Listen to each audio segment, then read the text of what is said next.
Bismillahirrahmanirrahim. Assalamualaikum warahmatullahi wabarakatuh. Alhamdulillah rabbil alamin. Wassalatu wassalamu ala Rasulillah wa ala alihi wa sahbihi wa man tabi'ahum bi ihsanin ila yaumiddin. Amma ba'd. Qala subhanahu wa ta'ala fi kitabihil aziz, ya ayyuhalladzina amanu taqullaha haqqa tuqatih wa la tamutunna illa wa antum muslimun. يا أيها الناس اتقوا ربكم الذي خلقكم من نفس واحدة خلق منها زوجها وبث منهما رجالا كثيرا ونساء واتقوا الله الذي تساءلون به والأرحام إن الله كان عليكم رقيبا يا أيها الذين آمنوا اتقوا الله وقولوا قولا سديدا يصلح لكم أعمالكم ويغفر لكم ذنوبكم ومن يطع الله ورسوله فقد فاز فوزا عظيما قال رسول الله صلى الله عليه وسلم فإن أصدق الحديث كتاب الله وخير الهدي هدي محمد صلى الله عليه وسلم وشر الأمور محدثاتها فإن كل محدثات في الدين بدعة وكل بدعة ضلالة وكل ضلالة في النار وبعد. Baik, ikhwani fiddin rahimani wa rahimakumullah. Alhamdulillah, di kesempatan malam yang baik ini kita masih diberikan oleh Allah Ta'ala nikmat dan kenikmatan yang tentu sangat banyak, tidak bisa kita hitung. Bertambah nikmat semestinya bertambah ketaatan, dan itu mudah-mudahan bisa kita lakukan. Salawat dan salam semoga dicurahkan kepada Nabi kita Rasulullah Muhammad ibn Abdullah sallallahu alaihi wasallam, para sahabat, keluarga beliau, dan orang-orang yang senantiasa mengikuti jalannya ila yaumiddin. Baik, maudhu kita malam hari ini tentang surat At-Tin. Dan kita mengetahui bahwasanya Allah Subhanahu wa taala ketika menurunkan surat At-Tin, maka disebutkan di situ beberapa tempat, dan bahkan Allah bersumpah di ayat yang pertama. Dan ini juga menunjukkan bahwasanya memang surat ini turun qabla al-hijrah. Misalnya ketika Allah Ta'ala berfirman, A'udzubillahi minasyaitonir rajim, wat-tini waz-zaitun wa turi sinin. Tiga nama ini, wat-tin, sebagian ulama menyebutkan yang banyak buah tin ada di Baitul Maqdis. Kadzalika zaitun, juga zaitun. Nanti kita insyaallah akan baca sedikit bagaimana penjelasan Ibnu Katsir tentang mana-mana ini.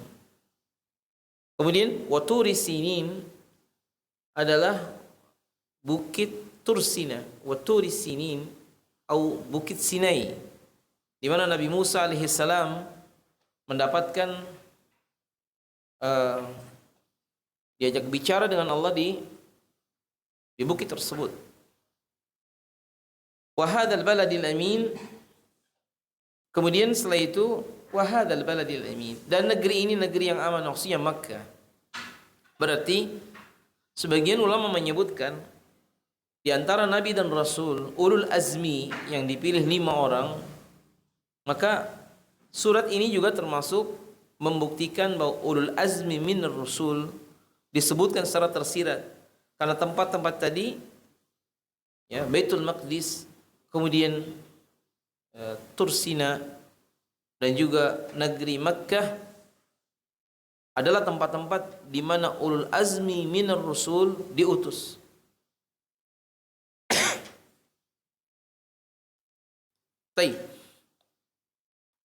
Rasulullah sallallahu alaihi wasallam annahu kana fi safarin fa shalla al-isya al-akhirah fa qara'a fi ihda rak'ataini wat-tini waz-zaitun. Di antara kebiasaan Nabi, beliau juga kadang-kadang membaca surat ini di salat isya. Salah satu rakaatnya adalah membaca wat-tini waz-zaitun. Ala kulli hal ikhwan, penyebutan at-tini waz-zaitun, kalau kita lihat di tafsir Ibnu Katsir, penjelasan tentang hal tersebut,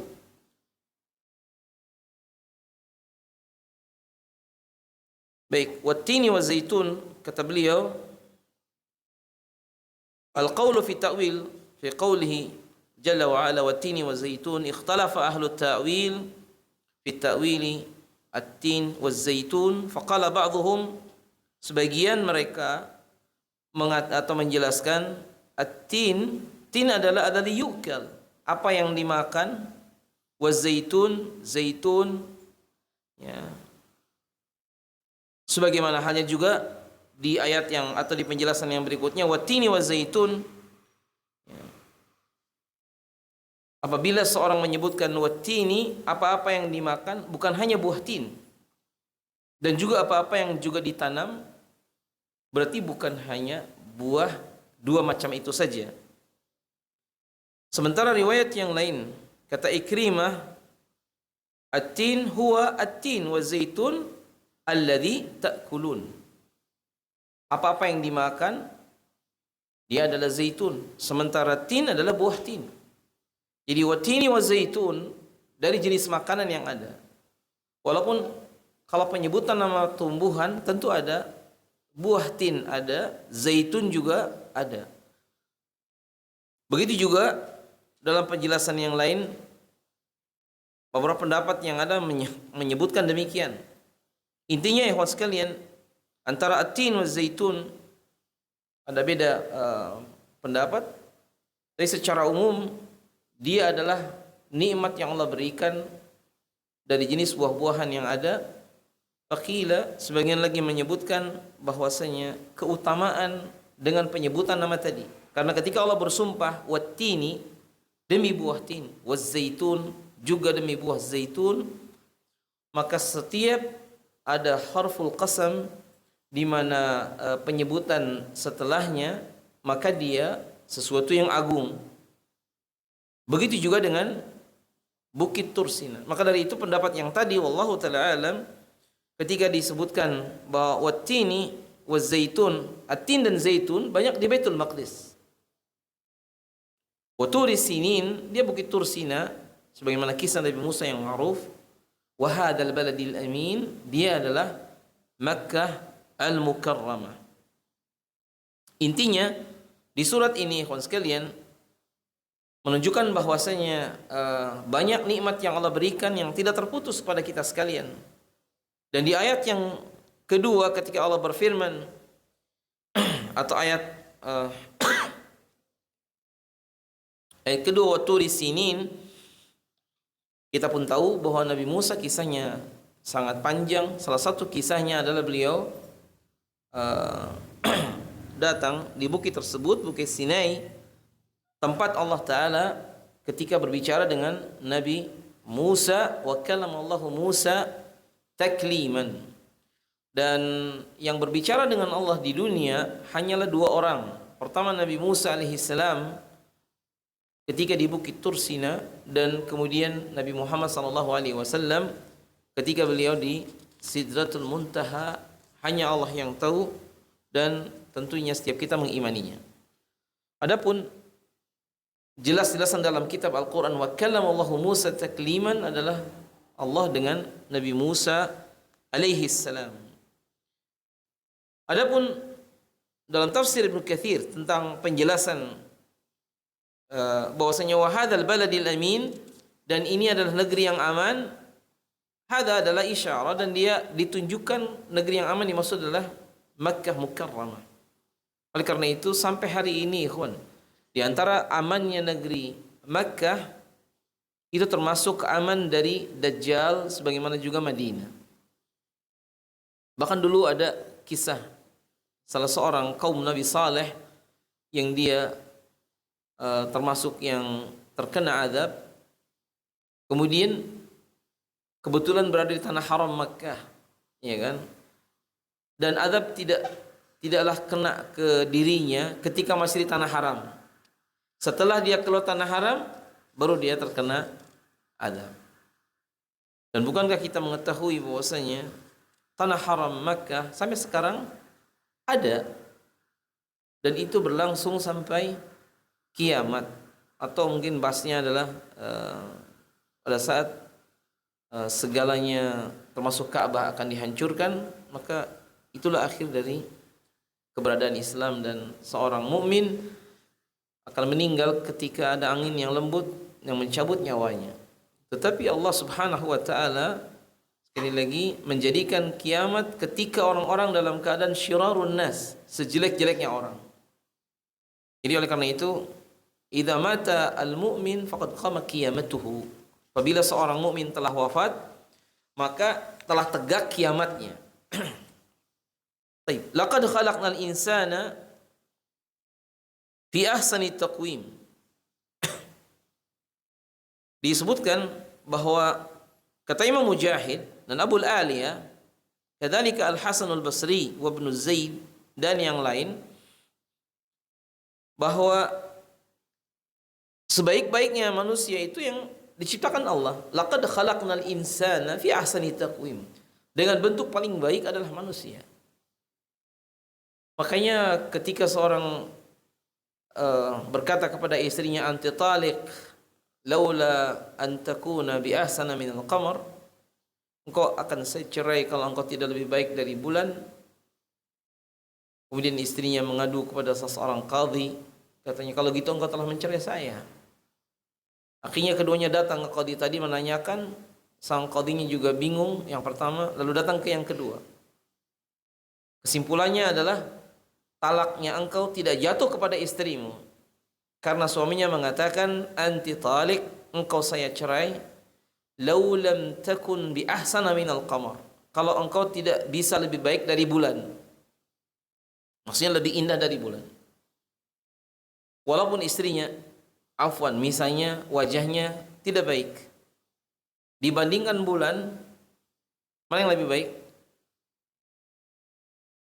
Manusia jelas, karena Allah berfirman, laqad khalaqnal insana fi ahsani taqwim.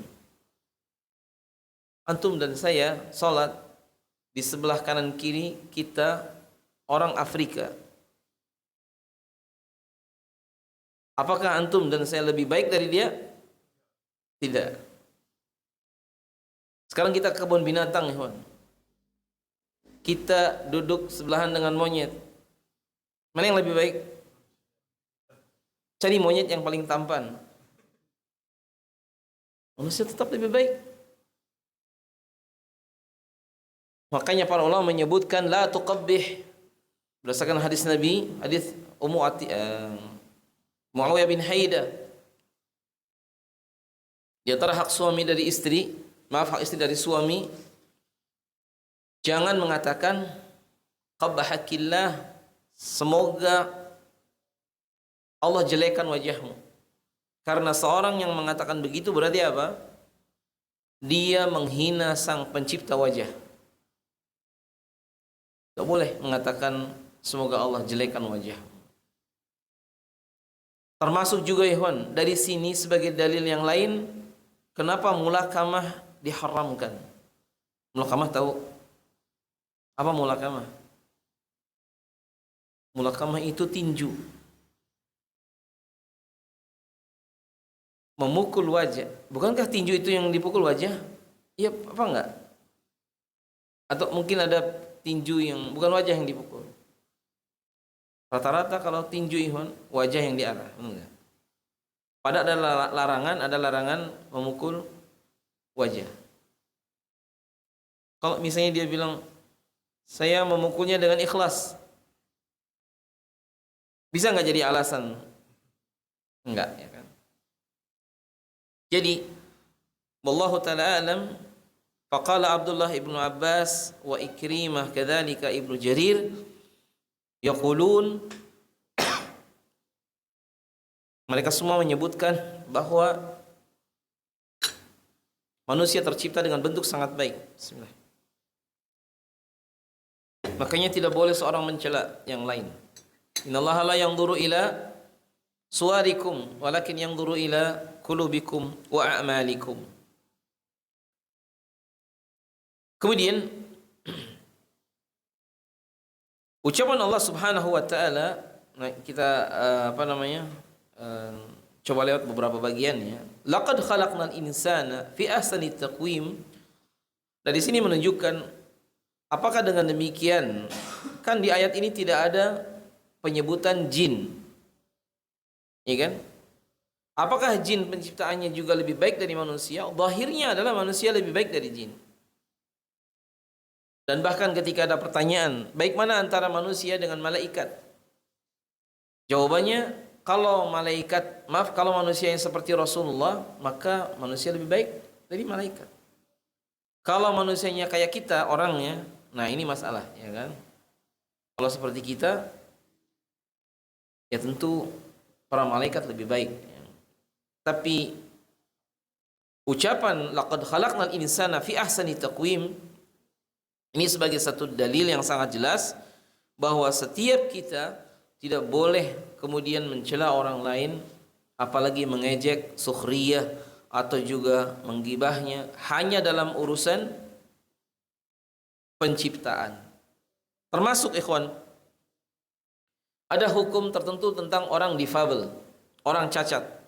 Bolehkah kita mengatakan kepada orang cacat dengan perkataan yang tidak layak? Maka tidak boleh. Bagaimanapun dia adalah ditakdirkan Allah Subhanahu wa taala, misalnya buta misalnya. Di antara ulama yang buta adalah Imam Bukhari.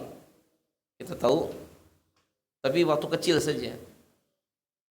Kemudian ibunya berdoa dan seterusnya, akhirnya Allah takdirkan dia sembuh atau dia kembali penglihatannya sampai jadilah Imam Bukhari sebagaimana yang kita kenal.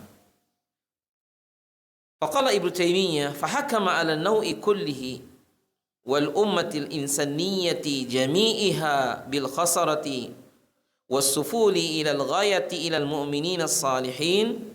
Ini penjelasan beliau tentang bahwa seluruh manusia dalam keadaan rugi dikecualikan yang mukmin. Sebagai penjelasan sebagaimana yang tadi disebutkan, kan asalnya kan laqad khalaqnal insana fi ahsani taqwim. Semua manusia diciptakan dalam keadaan sebaik-baiknya bentuk. Tsumma radadnahu, ya kan? Kemudian berubah menjadi apa? Bentuk yang sangat atau berubah menjadi tempat yang sangat rendah. Asfalas safilin. Artinya posisi seorang manusia walaupun baik bentuknya, ketika keimanan tidak ada, akhlaknya buruk dan yang lain, dia bisa jatuh kepada sesuatu yang paling amat buruk. Bahkan mungkin setan bukan cuma temannya, tapi setan kalah dalam menggoda orang-orang yang beriman gara-gara si orang ini. Dan para ulama mufassir menyebutkan bahwasanya ketika laqad khalaqnal insana fi ahsani taqwim, kami ciptakan manusia dalam bentuk yang baik. Sebagian pendapat ulama, qala al-Ikrimah, kata Ikrimah, waktu mudanya dalam keadaan baik, ya. Jadi fi waqti syabab atau sigar, dalam keadaan baik, taat. Nanti ketika dia tua, setelah tua juga orang ini dalam keadaan tetap baik. Artinya bukan baik bentuknya. Kalau bentuknya mengikuti sunnatullah. Dulunya kita kecil, habis itu dewasa, kemudian jadi tua, ya kan? Dan coba antum merasakan, rasanya kemarin masih muda, ya enggak? Ternyata sekarang sudah tua. Kayaknya baru aja kemarin itu anak kita masih kecil-kecil. Sekarang sudah besar, ya kan? Jadi di saat masa tua, kan kita tahu kan tadinya kecil, muda, jadi tua. Maka tadinya laqad khalaqnal insana fi ahsani taqwim, dalam keadaan sebaik-baik bentuk, tsumma radadnahu asfalas safilin, lalu jadi tua, jadi keriput dan tidak menarik lagi. Oleh karena itu umumnya ya sekalian, mawaddah itu sebabnya karena penampilan. Rahmah seringnya karena yang batin. Makanya dalam kecintaan ada mawaddah, ada rahmah. Mawaddah mungkin di saat dia masih muda, dan ketika sudah tua yang banyak rahmahnya. Oleh karena itu Ibnu Qayyim menyebutkan kasih sayang antara suami istri misalnya, itu tidak akan luntur kalau seseorang bisa mawaddah warahmah sampai di usia tua. Dan Nabi SAW mencontohkan hal yang demikian. Oleh karena itu sekalian, disebutkan bahwasanya ketika seorang sudah tua, dia tidak lagi bisa beramal di saat seperti masih muda. Maka disitulah keutamaan waktu mudanya beramal saleh. Ketika sudah tua, dia sulit beramal seperti waktu muda, tetap dia mendapat pahala seperti waktu masih muda. Ini kelebihannya. Faqala Ibrahim An-Nakhai, berkata Ibrahim An-Nakhai, al-mu'min, seorang mukmin, seorang mukmin misalnya dia ketika umurnya sittinat atau sabi'inat, sudah tua lah. Kemudian sa'uba alaihi an ya'mala, dia cukup sulit untuk beramal amalan yang dikerjakan di waktu muda. Misalnya apa? Waktu mudanya Masya Allah karena dia masih sehat. Kemudian dia sakit atau di waktu tua tidak bisa mengamalkan, maka tetap dia mendapat pahala seperti ketika dia masih muda, walaupun dia tidak lakukan. Abdullah bin Mas'ud ketika sudah tua, ikhwan sekalian, dia lebih memilih tidak puasa sunnah dan dia memperbanyak bacaan Quran. Karena kalau puasa sunnah, dia baca Qurannya makin lemah. Ini setelah tua. Maka Ibnu Mas'ud memilih untuk tidak puasa dan dia memilih membaca Quran. Dan pahala puasanya insya Allah dia dapat karena dia jadi kebiasaan. Walaupun sudah tua, tidak dikerjakan, tetap pahalanya dapat. Nah, faqala Ibnu Qutaibah, berkata Ibnu Qutaibah bahwasanya ketika seseorang yang masih dia muda, ya, orang yang masih muda, umurnya dalam keadaan mungkin salasinat atau bahkan ya isyrinat dan yang lain, kemudian dia beramal, kemudian di saat dia tua tidak beramal, maka tetap mendapatkan pahala sebagaimana di saat dia masih muda. Sebagaimana hadis yang Nabi SAW sebutkan, idza maridal abdu aw safara, apabila seorang hamba sakit atau dia safar, kutiba lahu mithlu ma kana ya'malu muqiman sahiha. Seorang kalau dia sakit atau dia safar, maka dituliskan baginya ya seperti ketika dia beramal amalan tersebut waktu mukim ini tidak safar dan sehat. Contoh gini aja yang paling mudah. Malam ini kita biasa ngaji. Qaddarallah salah seorang antum sakit, tidak hadir. Biasanya hadir. Walaupun dia sakit, dia dapat pahalanya. Kita biasa sholat syukur wudu, biasa sholat qabliyah ya, atau rawatib, biasa juga sholat tahiyatul masjid. Lalu ke masjid, ternyata imamnya sudah atau sudah qomat.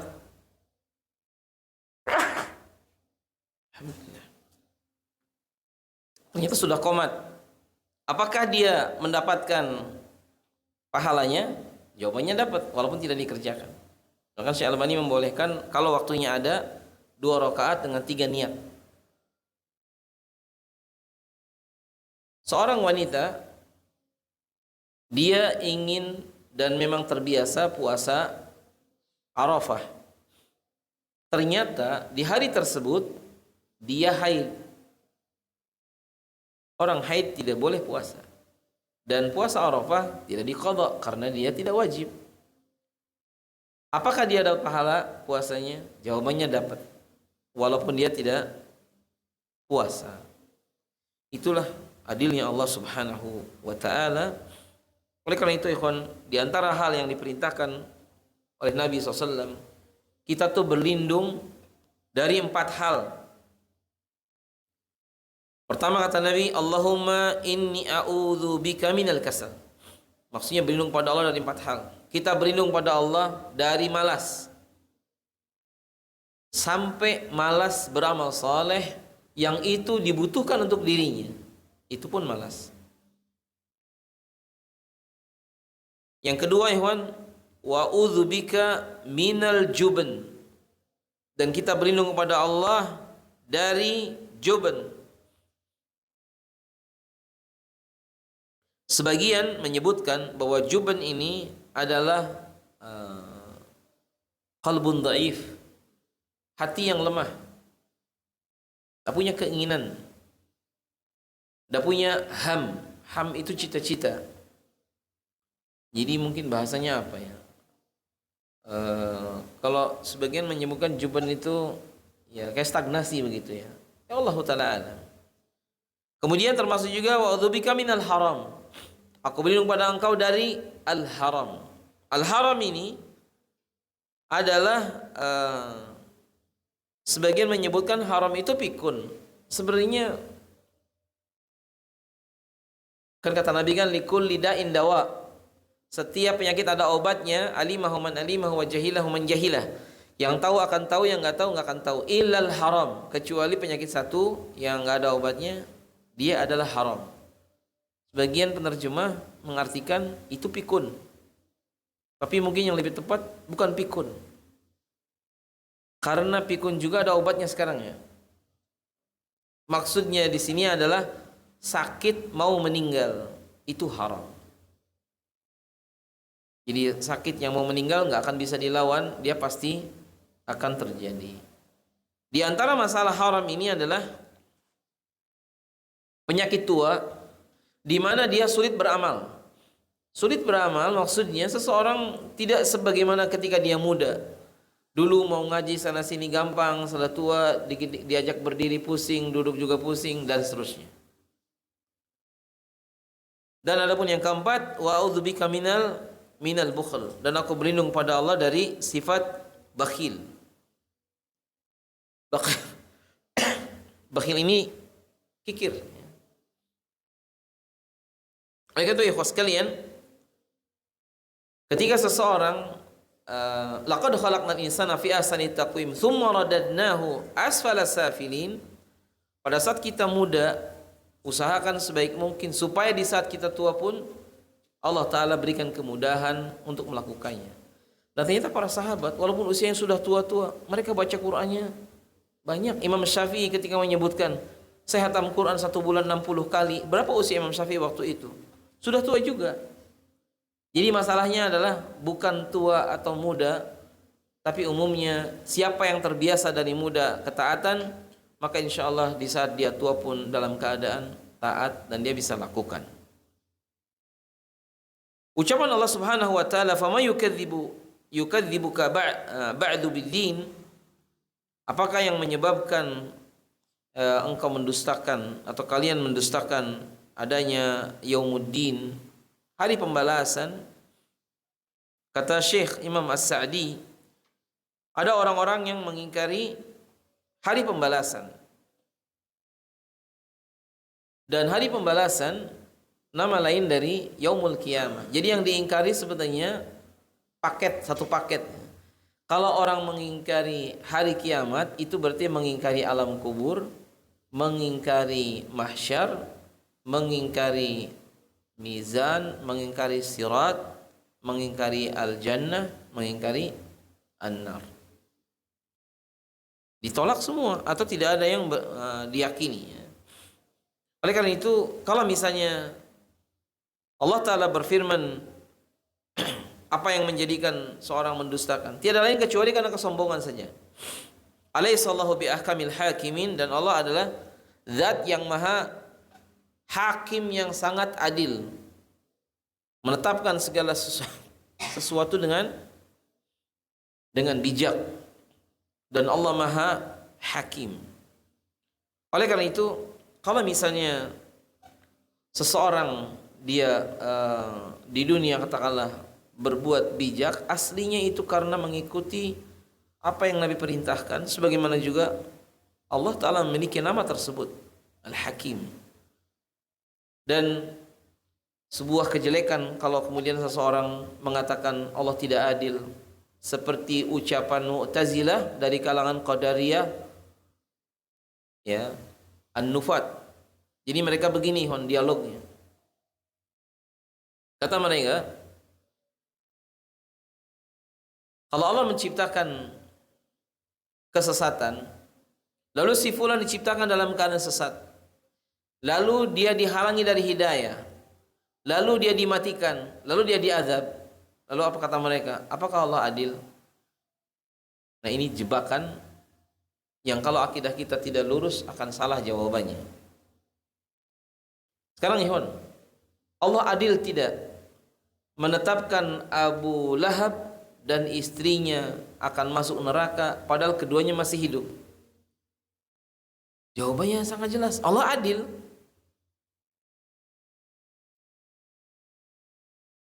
Makanya ketika salah seorang salaf berdialog dengan orang-orang Mu'tazilah tadi, maka dia terperanjat, lalu dia mengatakan, katanya, "Lau anna samawati wal ard", sekiranya ahlas samawati wal ard, penduduk bumi dan penduduk langit, kepada Allah beribadah, kemudian Allah mengazab mereka, apakah Allah zalim?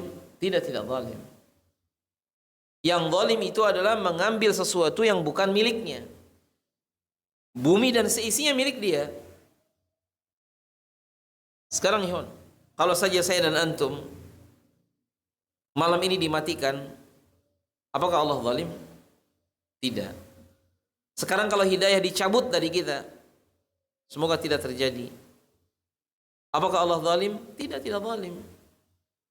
Dan harus diingat, Allah itu tidak butuh dengan ibadah kita. Makanya harusnya kita bersyukur kepada Allah. Alhamdulillah, saya hari ini masih mukmin dan istiqamah, dan kita mengenal sunnah dan berusaha di atasnya. Karena siapa yang bisa menghalangi orang seperti Abdurrahman bin Muljim yang dia hafal Quran, dia bisa sesat hanya karena pengen menikahi perempuan, kemudian syaratnya maharnya darahnya Ali. Siapa yang menjadikan, ikhwan, coba kurang apa Abu Talib tinggal bersama Nabi, dia yang ngurus dari kecil. Hidayah tidak dikasih oleh Allah. Allahu Akbar. Baik. Kemudian dari sini menunjukkan bahwasanya Allah Subhanahu wa taala akan menceritakan dalam surat At-Tin ini fi fawaid. Awalan, yang pertama adalah fadlu ulul azmi minar rusul, keutamaan ulul azmi minar rusul, karena memang disebutkan itu Nabi Isa, Nabi Musa dan Nabi Muhammad SAW tersirat disebutkan di ayat ini. Wattini wazzaitun, ya, waturi sinin untuk Nabi Musa, wattini wazzaitun ada di sekitar Masjidil Aqsa. Kemudian juga termasuk mahadal baladil amin tadi di Makkah, Nabi Ibrahim juga. Kemudian yang kedua tentang tin dan zaitun, tadi ada khilaf memang tentang tafsirannya, tentang apakah itu buah tin dan buah zaitun ataukah buah tin dan semua yang dimakan dan seterusnya. Semuanya insya Allah banyak bermanfaat. Sampai hari ini ya, buah tin dan buah zaitun sangat bermanfaat. Kemudian termasuk juga tentang kota Makkah. Wa hadzal baladil amin, dan disebut Makkah adalah al-balad. Sebagaimana dalam surat Al-Balad, wa hadzal balad al-amin. Dan kota Makkah nama lainnya ada Bakkah, ada Ummul Qura. Makanya Ummul Qura ada di Makkah. Induknya Qura.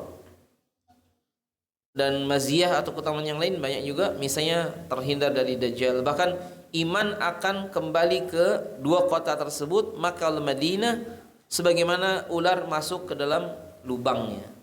Begitu hadisnya. Kemudian yang jelas ikhwan, hati manusia condong untuk datang baik haji dan umrah, dan itu adanya hanya di kota Makkah. Kemudian termasuk juga, ya, Allah Ta'ala memuliakan muslim, dan bukan hanya muslim ya, secara umum Allah jadikan bentuk paling baik itu manusia.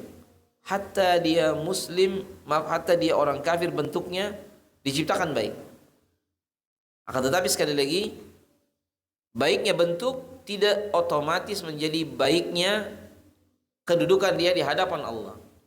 Makanya orang-orang munafik kan disebutkan dalam Al-Qur'an dan tafsirnya, tu'jibuka ajsamu, ya kan? Bentuk tubuh mereka itu membuat kalian takjub. Dan sahabat Nabi, kita tahu di antara sahabat Rasulullah SAW ada yang seperti Bilal, yang mungkin dipandang sebelah mata oleh orang-orang tertentu, padahal dia adalah Bilal bin Abi Rabah, Abdullah bin Mas'ud yang kakinya kecil. Oleh karena itu Luqmanul Hakim termasuk dalam surat Luqman. Bentuk fisiknya itu mungkin di negeri kita tidak ada lah, tapi dia disebutkan namanya dalam Quran dan punya keutamaan. Termasuk juga ya sekalian, kalau kita dipanjangkan umur, mudah-mudahan Allah panjangkan umur kita, maka umur kita ini semakin bertambah, harusnya semakin bertambah ketaatan. Jika kita tidak bisa melaksanakan di saat kita tua, misalnya melaksanakan perintah Allah pada karena sudah tua, misalnya biasanya puasa Senin Kamis, udah nggak kuat lagi, maka tetap amalan itu ada pahalanya walaupun kita tidak lakukan. Nah, oleh karena itu kembali ke bagian yang disebutkan oleh para ulama bahwa setiap amalan itu ada masanya, memang ada saatnya semangat, ada saatnya tidak semangat. Kata Ibnu Abbas, kalaulah di Ramadan seseorang tidak semangat, maka setelah Ramadan pasti lebih tidak semangat. Benar nggak? Bulan Ramadan aja baca Qurannya cuma 2 lembar, maka di bulan yang lain lebih parah dari Ramadan, ya nggak? Kalau di masa muda saja ibadahnya dalam keadaan dia tidak semangat, di saat masa-masa misalnya arba'inat dan seterusnya, maka setelah dia tua, susah berjalan, bergerak dan yang lain, maka lebih tidak akan semangat lagi. Kan gitu. Jadi oleh karena itu sangat ditekankan seseorang untuk dia berusaha beribadah istiqamah sampai di masa tua. Sekarang kita lihat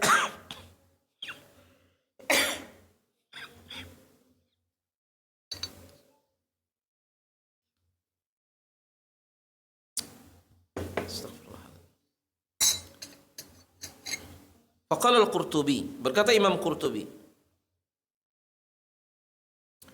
ketika menjelaskan ucapan Allah Subhanahu wa taala dalam surat Al-Mu'minun, wa syajaratan takhruju min turi sayna tanbutu bid-duhni wa sibgin lil akilin. Kemudian syajarah yang takhruju min tursina, pohon kayu yang keluar dari Tursina. Sebagian tafsir menyebutkan, kata beliau, adalah zaitun. Kemudian itu menghasilkan minyak, ya kalau zaitunnya. Dan juga wasib gilil akilin, dan pemakan makanan bagi orang yang makan. Faqala al-Qurtubi, jadi pohon kayu yang tadi itu yang dari Tursina, yakni pohon zaitun, itu menghasilkan minyak, dan minyak zaitun yang terbaik kila katanya dari sana. Wallahu a'lam. Kemudian ketika disebutkan pohon zaitun, itu kata Imam Qurtubi disendirikan dalam penyebutannya. Oleh karena itu di negeri Syam itu berarti Syam dan Hijaz, ya. Di beberapa negeri tadi itu banyak. Di negeri kita kalau mau cari zaitun yang ditanam ya ada, ya kan. Kemudian termasuk juga buah tin, kalau ditanam sekarang banyak juga. Dan mungkin bisa, tapi tidak sebaik yang ada di sana, ya. Dan para mufassirin menyebutkan bahwa Allah Subhanahu wa taala ketika menceritakan tentang Nabi Adam alaihi salam, kan Allah menyebutkan wa tafiqa yakhsifani alaihima min warakil jannah, dan mulailah keduanya menutupi maksudnya aurat dengan daun-daun surga. Maka dari itu, di antara sejumlah pohon yang ada di surga, di antaranya ini. Tapi kita tidak tahu bentuknya seperti apa dan yang lain. Makanya kadang-kadang dijadikan juga oleh sebagian orang, coba tanaman yang di surga apa saja kan disebutkan. Kemudian kita coba nanam di dunia yang disebutkan tadi, masuk nakhlah dan seterusnya. Tapi apakah itu yang di surga seperti itu, kita tidak tahu. Wallahu ta'ala alam. Kemudian, ikhwas sekalian, ketika Allah Subhanahu wa taala menyebutkan tentang surat ini, di surat At-Tin ini menunjukkan bahwasanya kebesaran Allah, yang Allah taala dialah yang maha kuasa untuk menjadikan segalanya. Makanya dari sini juga sebagai satu hujjah bagi kita, ketika Allah ciptakan manusia sebaik-baiknya bentuk, maka semestinya seiring dengan itu apa? Berusaha kita menjadikan akhlak kita juga menjadi baik. Makanya dalam doa bercermin, Allahumma kama hasanta khalqi fa ahsin khuluqi. Ya Allah, sebagaimana Engkau telah indahkan penciptaan wajahku dan tubuhku, maka indahkan juga hatiku atau jiwaku. Sekarang kalau ada orang, ikhwas kalian, wajahnya baik, akhlaknya buruk, dengan orang akhlaknya baik, wajahnya buruk, antum pilih mana? Ya Pak, seorang cari istri, wajahnya baik, dapat 9,5. Akhlaknya dapat, atau akhlaknya buruk, seperti iblis. Dengan dibalik, ya kan? Maka kita sepakat, tentu yang memiliki akhlak yang baik, ya wajahnya yang bagus, kata Mas Hendra. Itu yang dipilih. Sahih. Nah, kembali bahwasanya Nabi Yusuf alaihissalam, apa kata Allah dalam hadis Nabi Afwan? Inna Yusufa syatrul hasan. Nabi Yusuf adalah separuh keindahan, ya kan? Kalau kita baca dalam tafsirnya, wajah Nabi Yusuf itu tampan sangat. Wajah Bunyamin juga iya. Wajah saudara Yusuf juga tampan. Jadi semua saudara Nabi Yusuf wajahnya tampan. Tapi yang tidak ada yang setampan Nabi Yusuf. Dari mana hujah bahwa 11 saudara Nabi Yusuf juga tampan? Nabi Yakub ketika berpesan kepada mereka, ya, apa katanya? La tadkhulu min babin wahid walakin udkhulu min babin mutafarriqah. Masuklah ke Mesir itu lewat pintu yang banyak, bukan pintu yang satu. Kenapa? Karena Nabi Yakub khawatir akan adanya penyakit ain. Ain ini melihat sesuatu yang menakjubkan, lalu tidak bilang masya Allah, akhirnya berpengaruh. Dengan masuk ke Mesir lewat pintu yang banyak, tidak bareng, akan terhindar. Itu salah satu dalilnya. Tapi cukuplah hadis tadi yang menjadikan dalil, Inna Yusuf satrul hasan. Nabi Yusuf adalah memiliki separuh keindahan, karena memang Allah ceritakan dalam ayat-ayat di surat Yusuf, falamma ra'ainahu, contoh para wanita yang melihat Nabi Yusuf, ketika melihat Nabi Yusuf, akbarnahu, mereka bertakbir. Faqata'na aydiyahunna, lalu mereka memotong tangan-tangan mereka. Faqulna hasya lillah, kata mereka, ini bukan, masya Allah, ma hadza basharan, ini bukan orang, in hadza illa malakun karim, ini malaikat yang mulia. Jadi ketika Nabi Yusuf lewat, sampai motong tangannya tidak terasa dahsyatnya. Oleh karena itu, kalau ada orang tampan zaman sekarang, kan diambil Nabi Yusuf ketampanannya, sisanya diambil orang sekarang, mungkin gitu. Maksud saya bukan untuk banding-bandingan ya, tapi kalau kita merasa tampan atau cantik, sesungguhnya itu tidak boleh menjadikan sebab kita ujub, ya kan? Berbangga diri. Taib.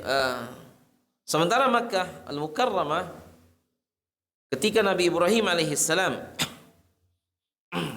berdoa kepada Allah dan Allah kabulkan sehingga Makkah menjadi tanah haram, sementara Madinah sebabnya karena Nabi yang berdoa kepada Allah, dan Madinah dijadikan tanah haram yang kedua setelah Makkah. Adapun Baitul Maqdis tidak disebutkan dia tanah haram, tapi dia adalah barakna haulahu. Kemudian termasuk juga apakah di Baitul Maqdis dilipat gandakan pahala? Ada beberapa riwayat. Kalau di Makkah, tanah haram Makkah kan 100.000. Kalau Madinah 1.000. Kalau di sana ada yang 500, ada yang 250. Dilipat gandakan. Cuman saya sih hanya mengajak antum semuanya, kalau bisa sih selama kita hidup, kalau bisa ketiga tempat ini kita datang. Kalau ke Mekah mungkin saya sering karena umrah, Madinah juga iya, ke Baitul Maqdis. Cuma memang ke sana tidak mudah ya, apalagi kalau usianya masih muda. Karena sekarang kayaknya turunnya di Yordan ya. Nggak bisa ke, dan visa yang mengeluarkannya Israel. Iya.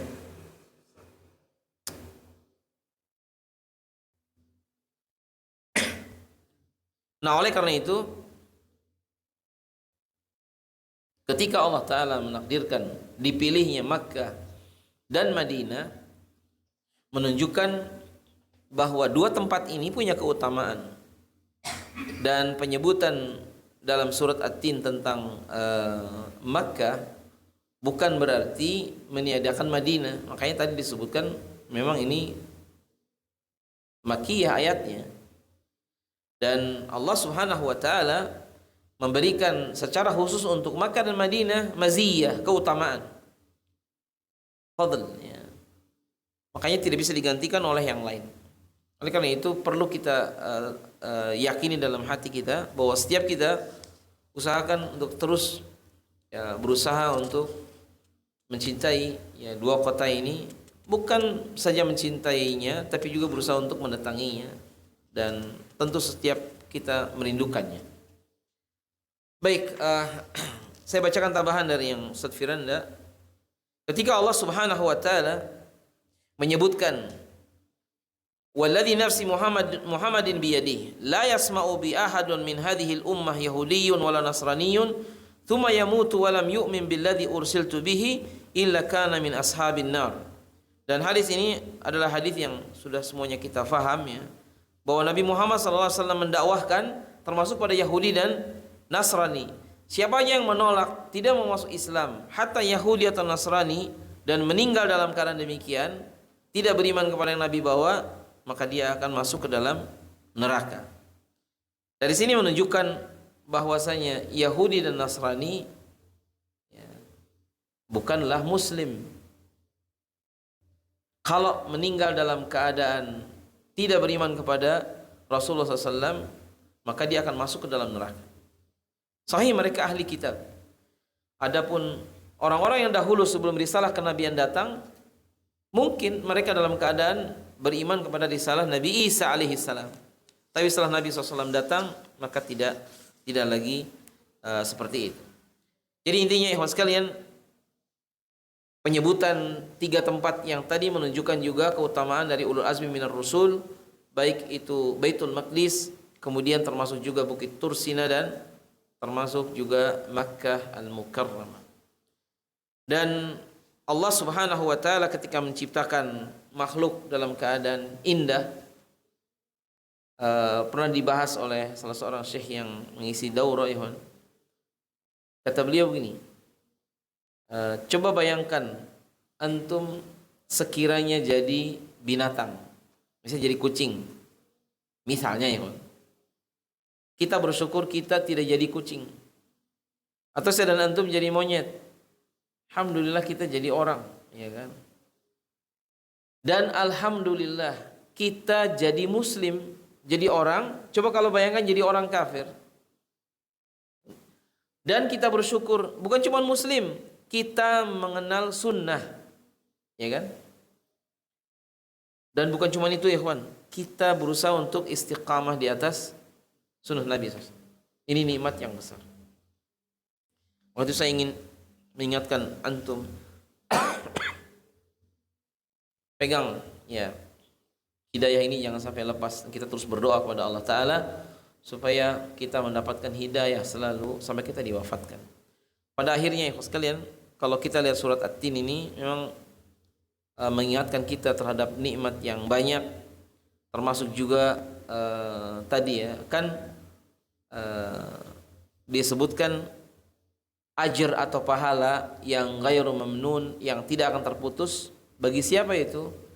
Bagi mereka yang diantaranya biasa berbuat amal kebaikan, kemudian ketika mereka dilanjut usia atau di usia yang lanjut tidak bisa dikerjakan lagi karena lelahnya badan dan yang lain, tetap dia mendapatkan pahala dan tidak terputus.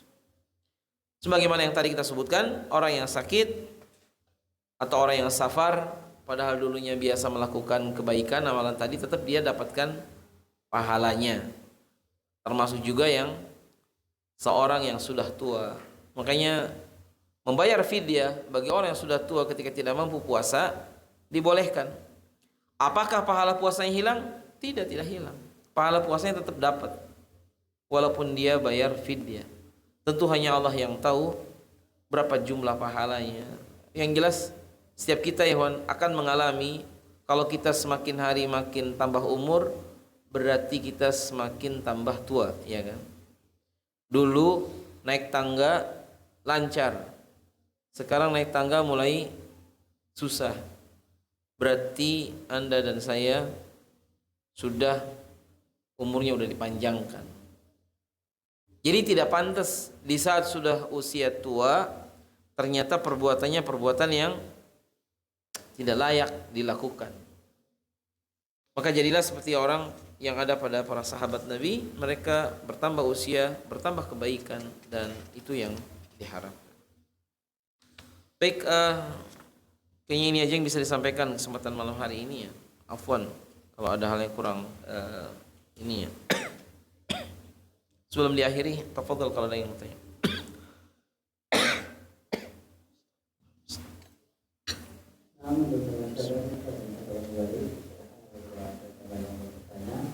Astagfirullah.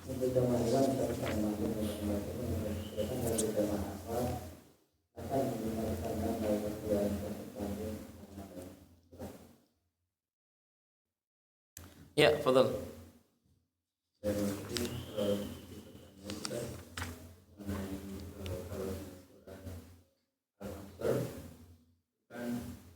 Manusia pasti rugi kecuali yang melakukan 4 hal. Ya. Tapi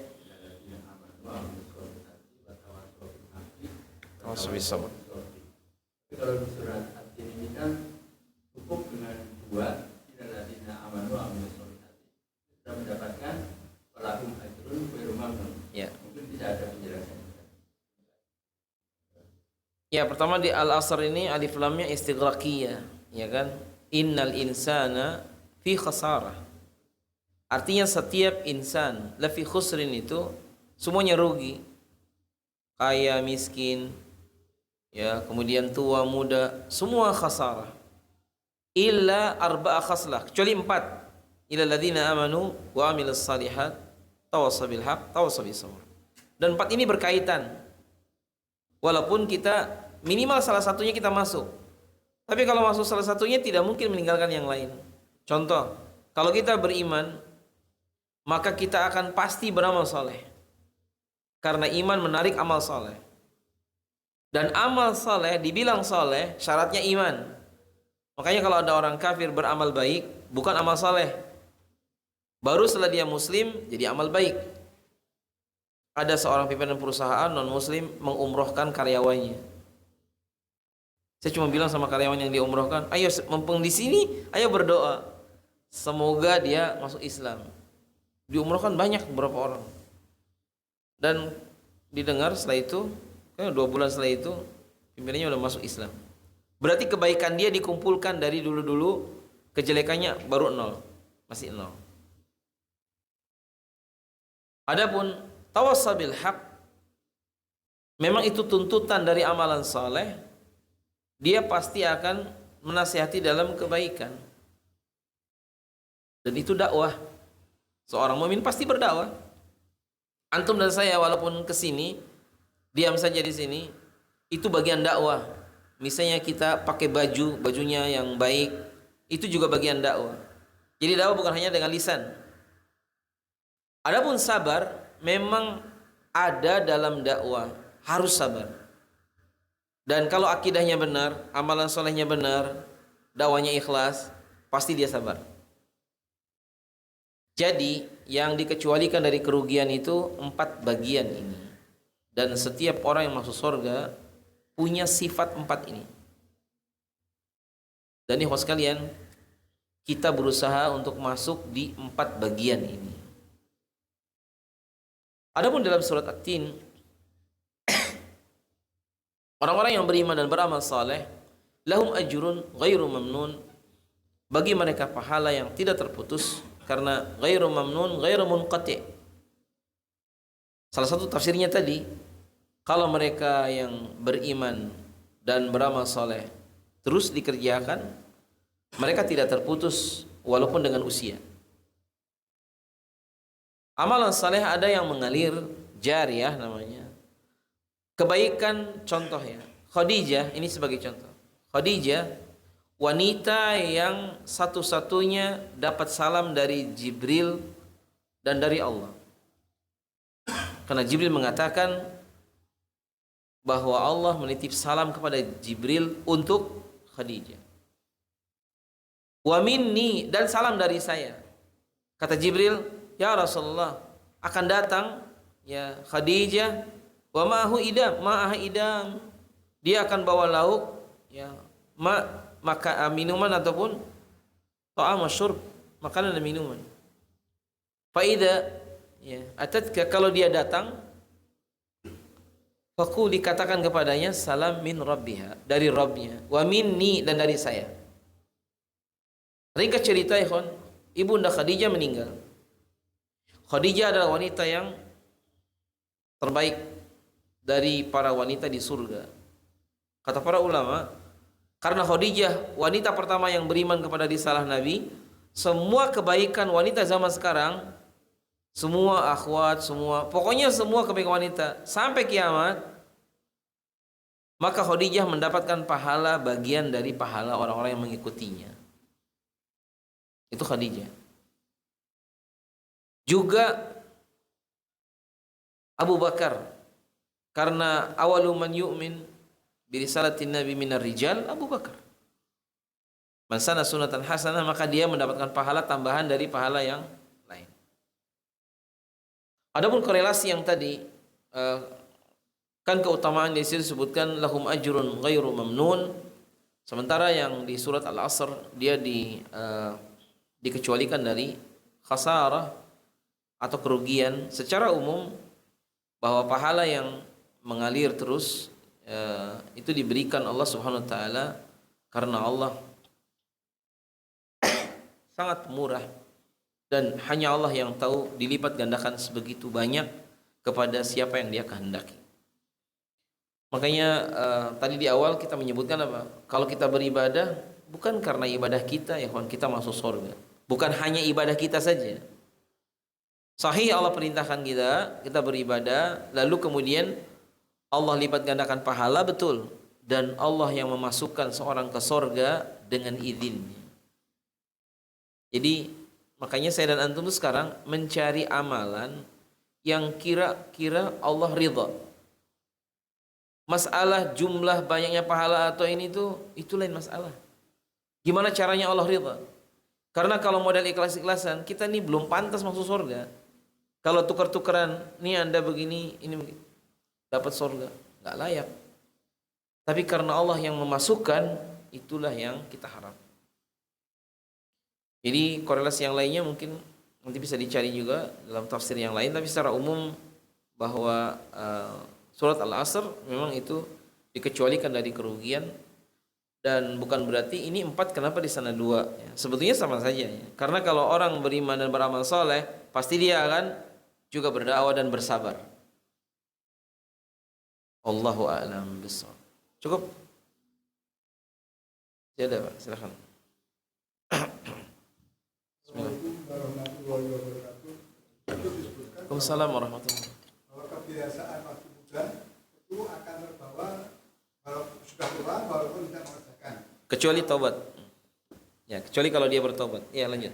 Apakah itu sejalan dengan bahwa manusia yang meninggal itu akan mengikuti atau dengan cara-cara ya kebiasaan yang harus lakukan pada masa hidup? Apa itu sejalan?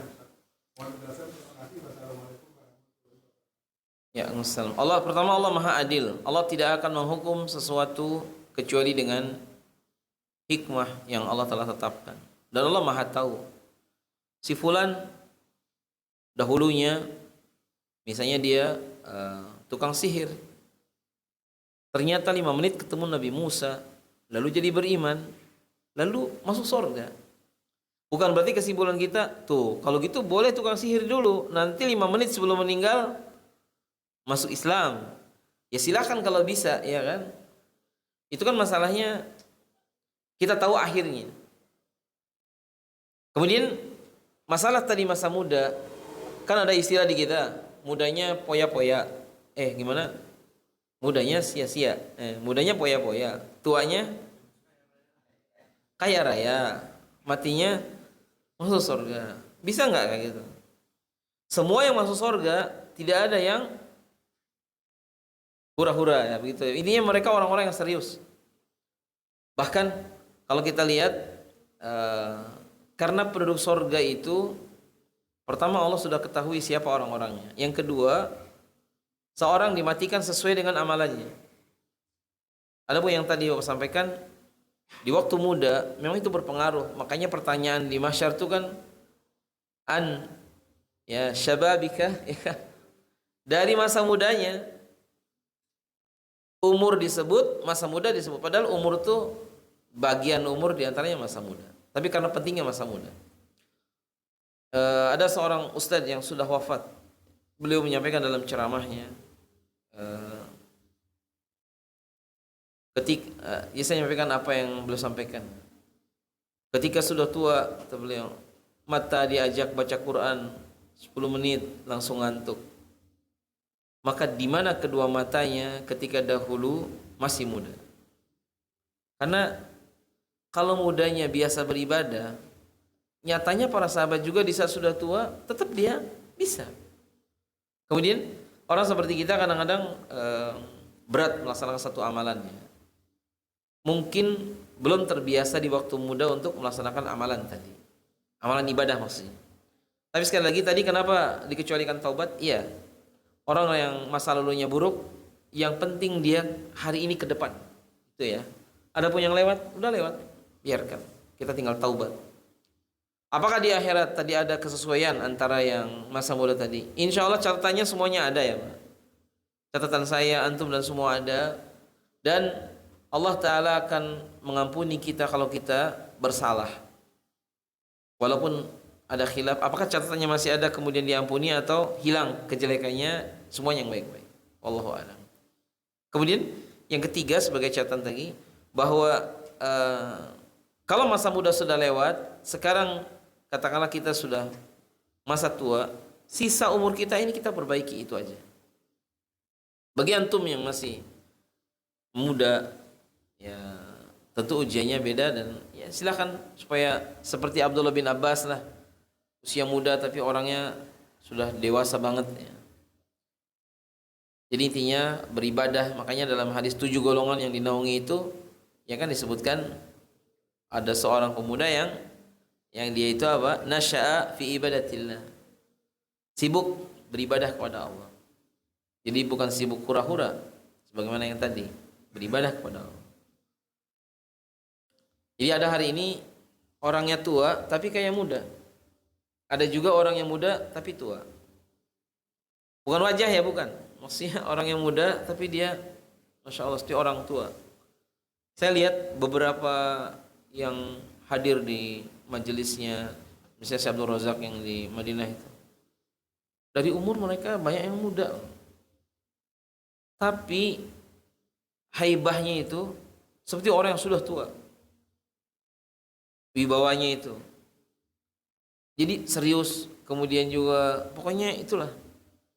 Dan memang ini tantangannya. Kadang-kadang di masyarakat kita umurnya sudah 60-an masih main layang-layang. Ada juga yang kadang-kadang kayaknya udah nggak pantas gitu ya. Antum pernah dengar nggak? Umur 60 masih mabuk. Ya Allah ya Rahman. Jadi kita mikir bagaimana masa mudanya dulu. Jadi dan sebagai penutup, kalau ada asar kebaikan itu dicintai Allah. Asar kebaikan tuh, misalnya kaki kita tumitnya hitam, nggak sengaja dipukul-pukul kan. Itu terjadi karena banyak sholat, duduk. Insya Allah itu dicintai. Dengkul kita mungkin hitam-hitam juga. Asalkan tidak diniatkan, insya Allah itu tadi. Termasuk kalau tangan tebal atau seperti Hasan bin Ali bin Hasan, di pundaknya sampai hitam, manggul gandum dibagikan ke orang-orang miskin. Intinya tubuh kita jadi saksi, tapi sekali lagi ketika Allah perintahkan sesuatu, kita sudah usahakan, kita kerjakan, maka itu bagian dari nikmat yang kita syukuri. Saya kira itu aja Pak yang bisa disampaikan.